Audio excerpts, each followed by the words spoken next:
Hey, just a quick little thing to note before the video starts. Despite what you might have seen in the thumbnail, this game does have some blood in it. It's nothing too graphic, but these are horror games, so expect the imagery that you'd expect from the genre to be found here. Anyhow, with that said, the season of Halloween has, long since passed us. Yeah, I underestimated my workload along with the holiday shenanigans, and this video came out a lot later than I expected. But hey, if you feel like a video on a spooky game seems a little out of place in November, then imagine this enemy as the metaphor for the customers that you'd find at a Black Friday sale. If you work in retail, then things just became scary again.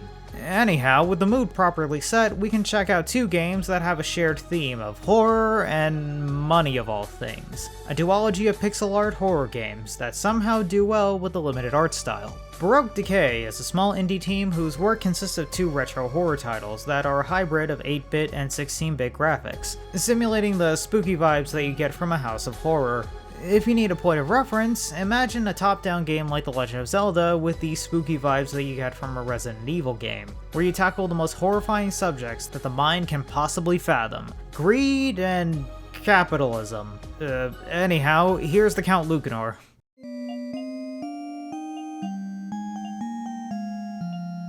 The premise of this game is fairly simple. You play as a young child named Hans, who's sick of living in poverty and goes off on a fantastical adventure, taking him past some wacky and fun characters where he eventually wanders off into a graveyard, and... that was rough. Wait, what the fuck? Anyhow, you get chased into a nearby castle belonging to the titular Count Lucanor, and he'll offer all of his riches to anyone who guesses the name of this blue kobold hosting the events that transpire throughout the game. To do this, you'll need to find the individual letters of his name in each part of the castle, each of which are hidden behind a puzzle. This game is going for a retro look that's a hybrid between 8-bit and 16-bit aesthetics. Everything in the game world, to the NPCs, to the enemies, are in a simplistic 8-bit look. The character portraits and the cutscenes are closer to 16-bit in terms of the amount of detail on display, with the cutscenes being the height of the presentation, being really beautiful to look at, which is a nice way to catch you off guard when something horrifying does show up in each scene. While the Steam page claims that this game is inspired by titles like Silent Hill, I get more of a Resident Evil vibe from this game. I mean, a mysterious building in the middle of nowhere with freaky monsters roaming the halls, along with rooms that are armed with deadly traps. You also get colored keys to unlock further parts of the castle after completing a few puzzles, so the game is able to feed out the levels outside of a linear order while still keeping a good structure for the difficulty. I think my favorite puzzle in the game is this area where all the items and hazards are invisible, so you'll have to use the environmental cues and sounds to eventually find the switches necessary to solve the puzzle.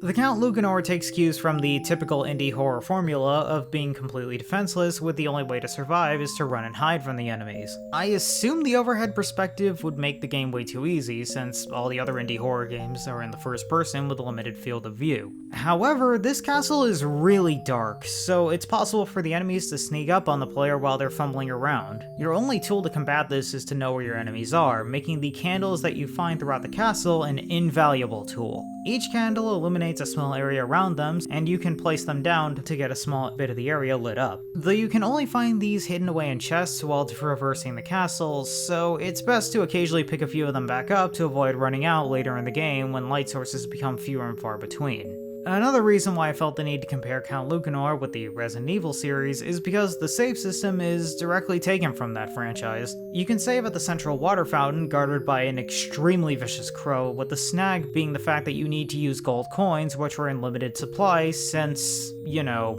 it's gold, so you can't save religiously. This adds an extra layer of tension, since if you die, there's a chance you'll be repeating a few puzzles along with the one that you were currently doing prior to dying. An extra layer of tension is added when there's a nearby vendor that'll offer you some items, but he'll only accept the same gold coins that you need to save the game with. Now, if this sounds a little bit too stressful, just know that most of the puzzles can be completed really quickly when you know the solution. And in the worst case scenario, you can always just revert back to a previous save in case you made a bad decision.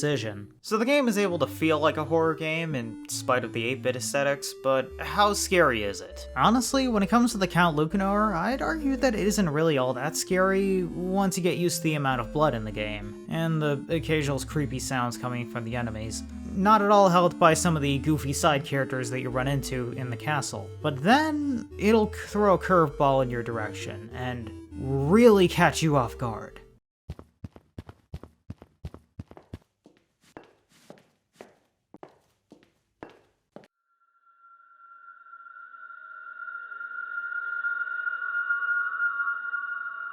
This bit in a room filled with red chests is such a good moment. The sound of the door opening instinctively causes you to run under the table, and then you'll have to avoid the red camelingos patrol while trying to find the letter. This isn't even going into the freaky stuff found in the second half of the game that I won't spoil in this video. Count Lucanor is a pretty solid game, but things get wilder in the sequel.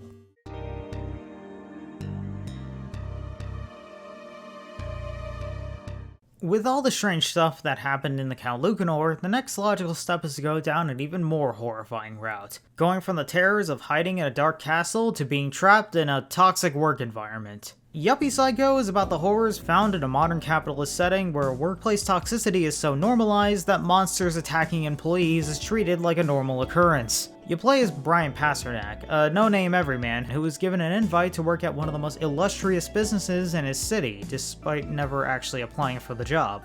From the outset, things look pretty normal, until you make it to the boss's office to see what you were hired to do.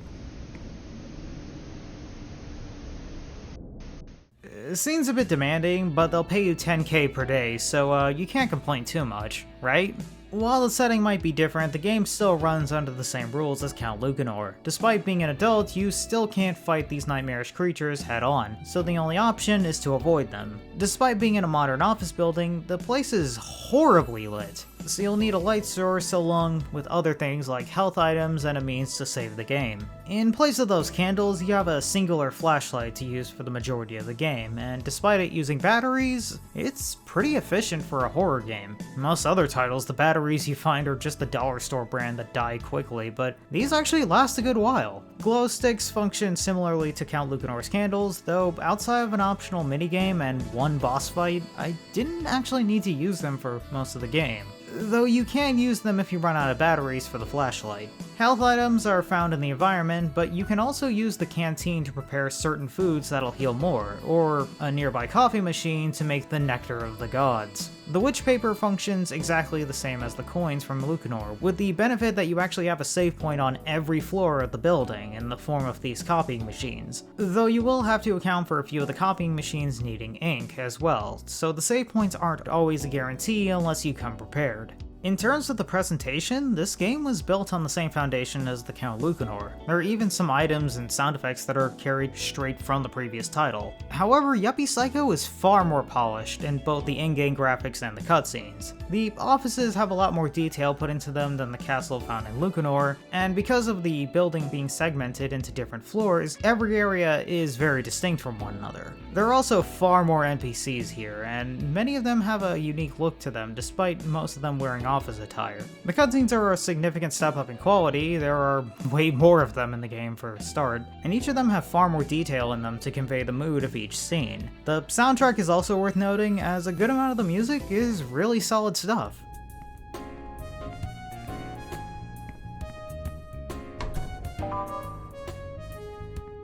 While the story of the Count Lucanor was so minimal that I didn't even feel the need to talk about it earlier in the video, Yuppie Psycho has a lot more going on. In general, it's a simple goal to take care of the witch hiding somewhere in the company, but there's so much more that's happening here. For one, the simple fact that monsters are all over the place and things only get stranger the further you explore the building of Citricorp and learn about your coworkers. There's also the mystery of what happened prior to you arriving, as the founders have quite a few skeletons in their closet that are haunting the company to this very day. The one part of the game that I grew to like was the recurring cast of characters. So was probably my favorite, a lady with a nice design and has a love for horror media and coffee. Doshi is pretty cool as well. He's a dude who works in the electronics area, and he's fun to see in whatever scene he's in. Kate is alright. She's set up to be some love interest for the main character and is fairly likable, if a bit simple. The other side characters range in quality from likable to fairly annoying, kinda like coworkers in real life. But I do like how even the characters that are deliberately written to be unlikable still add something to the game. Also, this game is kinda weird. Like, aside from the stranger stuff you see early on in the game, you also have the whole forest located on the 8th floor, someone who converted their work cubicle into a bar, or all the bullshit that Hugo pulls throughout the game while dressed like a frog. Hell, in between the tasks that you accomplish, you have to go into cyberspace to get to your next assignment. It's a very strange game, and some of this wacky stuff does work in lowering the guard of most people for when the game does reveal some freaky stuff later in the game. There's also some political satire here, and it's not winning any subtlety awards since the corporate side of Citricorp is presented as so horrible that it normalizes monsters killing employees on top of all the bizarre shit that people are put through, with the only unambiguously good people in this game being your friends, who are just as sick of this shit as you are, and the union rep who occasionally helps out every now and again. The game also has multiple endings, which is really nice. There was even a free content patch for the Executive Edition that adds in an optional area, which kinda sucks, and a new route that changes the second half of the game, along with a few radically different endings.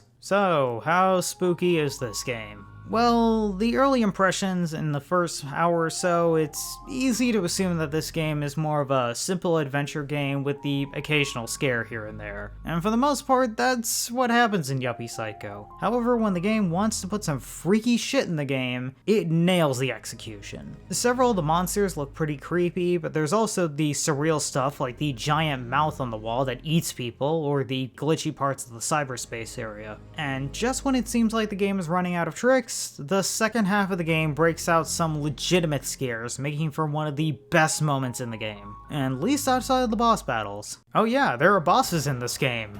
The kind that you fight against, not the ones that you work under.